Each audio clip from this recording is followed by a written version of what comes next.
ಅಯೋಧ್ಯೆಯಲ್ಲಿ ರಾಮಲಲ್ಲ ಪ್ರಾಣ ಪ್ರತಿಷ್ಠಾಪನೆ ನೆರವೇರಿಸಿದ ಪ್ರಧಾನಿ 5 ಶತಮಾನಗಳ ಭಕ್ತರ ಕನಸನ್ನು ನನಸು ಮಾಡಿದ್ದಾರೆ. ಮತ್ತೊಂದು ಕಡೆ ಶ್ರೀರಾಮ ಸೂರ್ಯವಂಶಸ್ಥ, ಹೀಗಾಗಿ ಸೂರ್ಯನಿಂದ ಲಾಭ ಪಡೆಯೋ ದೊಡ್ಡ ಯೋಜನೆಯೊಂದನ್ನು ಮೋದಿ ಘೋಷಿಸಿದ್ದಾರೆ.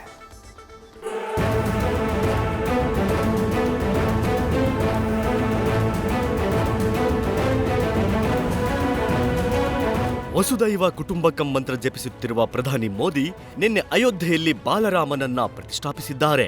ಕೋಟ್ಯಾಂತರ ಭಕ್ತರಿಗೆ ಶ್ರೀರಾಮ ದಾರಿದೀಪ. ಹೀಗಾಗಿ ರಾಮನ ಸವಿನೆನಪಿಗಾಗಿ ಪ್ರಧಾನಿ ಮೋದಿ ಕೋಟಿ ಮನೆಗಳಿಗೆ ಬೆಳಕಿನ ಯೋಜನೆಯನ್ನ ಘೋಷಿಸಿದ್ದಾರೆ.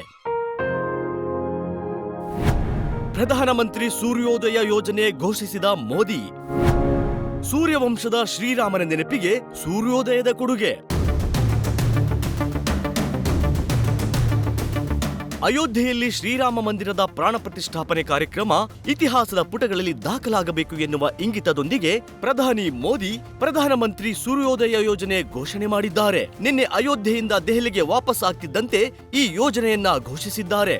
ದೇಶದ ಬಡವರು ಮಧ್ಯಮ ವರ್ಗದ ಜನರನ್ನ ಗಮನದಲ್ಲಿಟ್ಟುಕೊಂಡು ಈ ಯೋಜನೆಯನ್ನು ಘೋಷಿಸಿದ್ದಾರೆ. ಈ ಬಗ್ಗೆ ಎಕ್ಸ್ನಲ್ಲಿ ಪೋಸ್ಟ್ ಮಾಡಿರುವ ಪ್ರಧಾನಿ ನರೇಂದ್ರ ಮೋದಿ, ಅಯೋಧ್ಯೆಯಿಂದ ದೆಹಲಿಗೆ ವಾಪಸ್ಸಾದ ಬೆನ್ನಲ್ಲಿಯೇ ತಮ್ಮ ಮೊದಲ ನಿರ್ಧಾರವೇ ಇದಾಗಿದೆ ಅಂತ ಹೇಳಿದ್ದಾರೆ.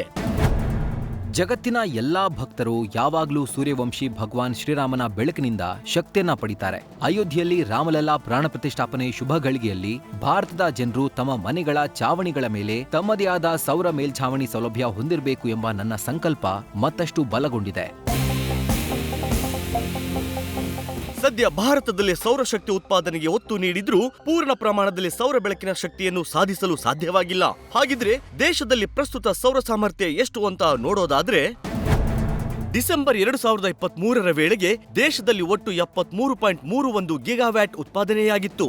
ಇದರಲ್ಲಿ ಮನೆಗಳ ಮೇಲ್ಛಾವಣಿಯಲ್ಲಿ ಸೌರಶಕ್ತಿ ಉತ್ಪಾದನೆ ಪ್ರಮಾಣ ಸುಮಾರು 11.08 ಗಿಗಾವ್ಯಾಟ್ ಆಗಿತ್ತು. ಇನ್ನು 18.7 ಗಿಗಾವ್ಯಾಟ್ ಉತ್ಪಾದನೆಯೊಂದಿಗೆ ಇಡೀ ದೇಶದಲ್ಲೇ ರಾಜಸ್ಥಾನ ಅಗ್ರಸ್ಥಾನ ಪಡೆದಿದೆ. 10.5 ಗಿಗಾವ್ಯಾಟ್ ಉತ್ಪಾದನೆಯೊಂದಿಗೆ ಗುಜರಾತ್ 2ನೇ ಸ್ಥಾನದಲ್ಲಿದೆ.